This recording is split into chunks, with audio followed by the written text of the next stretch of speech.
Nos últimos meses, deu-se mais ênfase ao estabelecimento do crescimento real na igreja, fazendo com que todos os que assim o desejarem recebam e guardem os convênios e as ordenanças de salvação e vivam com uma poderosa mudança de coração descrita por Alma. Um dos meios mais significativos e importantes de estabelecer o crescimento real é estender a mão e resgatar aqueles que foram batizados, porém se encontram em estado menos ativo, carentes das bênçãos das ordenanças de salvação. Independentemente de nosso chamado individual, mestre familiar, professora visitante, professor da escola dominical, bispo, pai, mãe ou autoridade geral, todos podemos engajar-nos de modo significativo no trabalho de resgate.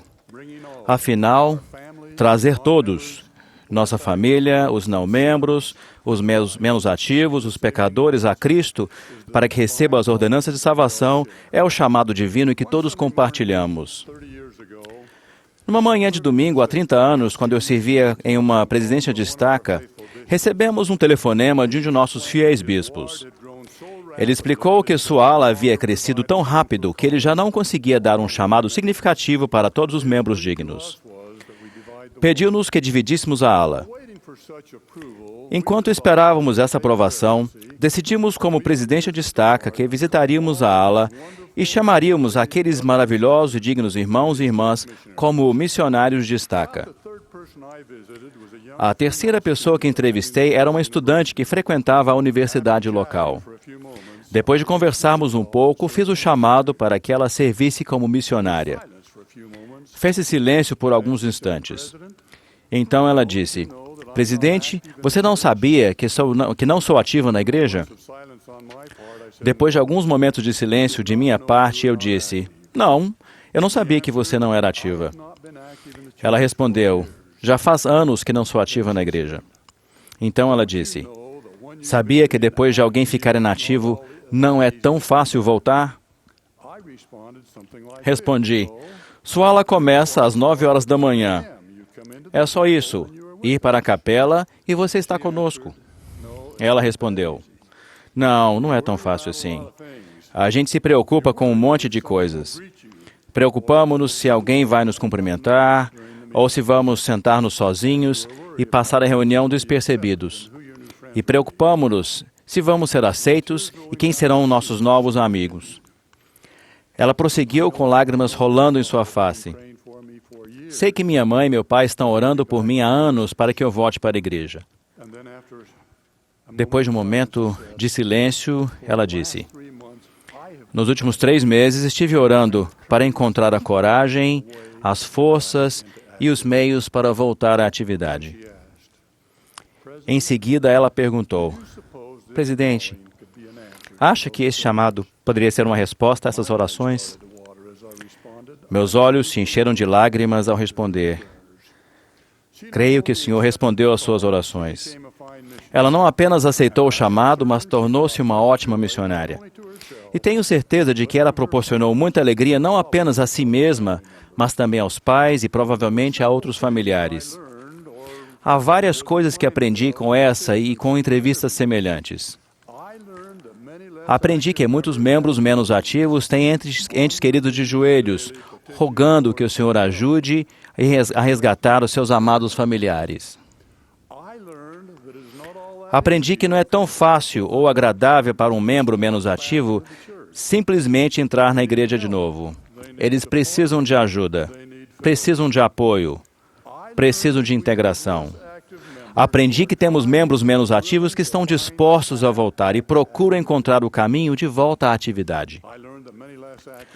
Aprendi que muitos membros menos ativos vão aceitar um chamado que lhes foi feito. Aprendi que um membro menos ativo merece ser tratado como igual e visto como filho ou filha de um Deus amoroso.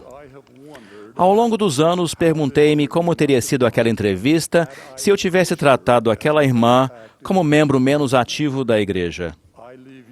Deixo esse julgamento a vocês. Mas, por favor, sejam generosos, gentis comigo. A reativação sempre foi uma parte importante da obra do Senhor. Embora o resgate seja responsabilidade de todo membro, os portadores do sacerdócio arônico e de Melquisedeque têm a responsabilidade de liderar esse trabalho.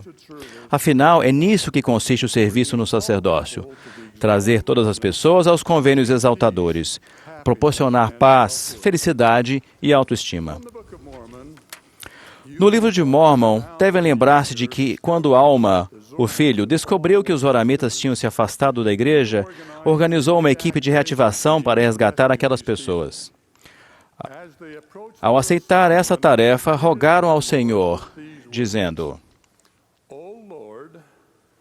Ó Senhor, permite que tenhamos êxito em trazê-los novamente a Ti em Cristo.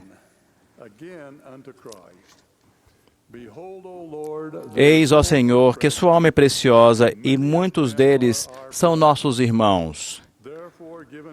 Dá-nos, portanto, ó Senhor, poder e sabedoria para trazermos esses nossos irmãos novamente a Ti. Há poucos meses, após reunir-me com recém-conversos e membros menos ativos ou reativados, o senhor da minha idade me procurou e disse: Sou um dos que foi menos ativo durante a maior parte da vida. Afastei-me da igreja na juventude, mas agora estou de volta e trabalho no templo com minha mulher. Para fazer com que ele soubesse que tudo estava bem, respondi desta forma: tudo está bem quando termina bem. Ele replicou: não está tudo bem. Eu estou de volta à igreja, mas perdi todos os meus filhos e meus netos. E agora estão vendo meus bisnetos se perderem. Todos estão fora da igreja. Não está tudo bem. Em nossa família temos um antepassado que se filiou à igreja na Europa nos primeiros dias da igreja, onde seus filhos se tornou inativo.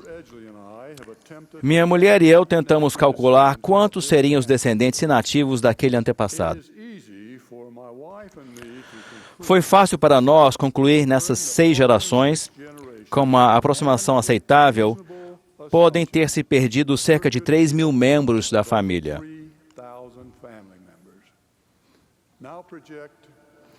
Projetemos isso para mais 2 gerações. A perda poderia teoricamente se aproximar de 20 a 30 mil filhos de nosso Pai Celestial. O encargo de resgatar é fundamentado em uma das doutrinas mais importantes da igreja. Lembrai-vos de que o valor das almas é grande à vista de Deus. Pois eis que o Senhor, vosso Redentor, sofreu a morte na carne. Portanto, sofreu a dor de todos os homens, para que todos os homens se arrependessem e viessem a Ele. E se trabalhardes todos os vossos dias, clamando arrependimento a este povo, e trouxerdes a mim, mesmo que seja apenas uma só alma, quão grande será a vossa alegria com ela no reino de meu Pai. Tive o privilégio de resgatar alguns membros menos ativos ao longo de minha vida. Agora, quando trago alguém de volta à atividade na igreja, não visualizo uma única alma. Vejo 6, 7 ou mais gerações, milhares de almas. Então penso na Escritura: se trouxerdes a mim, mesmo que seja uma só alma, quão grande será a vossa alegria. O Senhor disse a seus apóstolos: a seara é realmente grande, mas poucos são os ceifeiros. Os ceifeiros não precisam ser poucos. Temos milhares de portadores do sacerdócio dignos e capazes e milhões de membros da igreja dedicados em todas as partes do mundo. Temos conselhos de ala, quórums do sacerdócio, sociedades de socorro e outras organizações funcionando, todas com o encargo de resgatar. A salvação de almas é o trabalho para o qual o Salvador nos chamou. Nesse meu discurso, citei a oração que Alma e seus companheiros fizeram ao se lançarem ao trabalho de resgate dos Zoramitas. Durante a Segunda Guerra Mundial, aproximadamente 500 soldados norte-americanos e vários moradores locais que os apoiavam foram presos em um campo de prisioneiros. Devido ao sofrimento e à preocupação com sua segurança, um esquadrão de voluntários de aproximadamente 100 soldados norte-americanos foi selecionado para resgatar aqueles prisioneiros.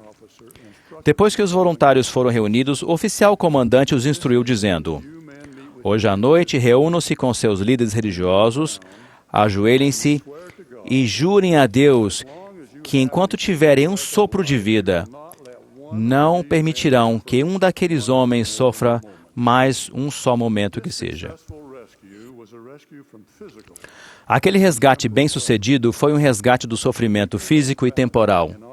Devemos ser menos valorosos no nosso empenho de resgatar aqueles que sofrem consequências espirituais e eternas?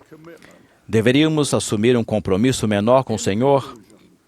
Para concluir, como membros da Igreja verdadeira e viva de Cristo, nosso compromisso decorre do fato de que o Senhor sofreu por todos nós. O não-membro, o membro menos ativo, o pecador e nossos próprios familiares. Creio que podemos resgatar milhares e proporcionar paz, alegria e a grande doçura do Evangelho a centenas de milhares, mesmo milhões de seus descendentes. Creio que podemos ter sucesso porque esta é a Igreja do Senhor. E porque, em virtude de nosso sacerdócio, de nossa condição de membros, fomos chamados para ter sucesso. Presto testemunho disso a vocês.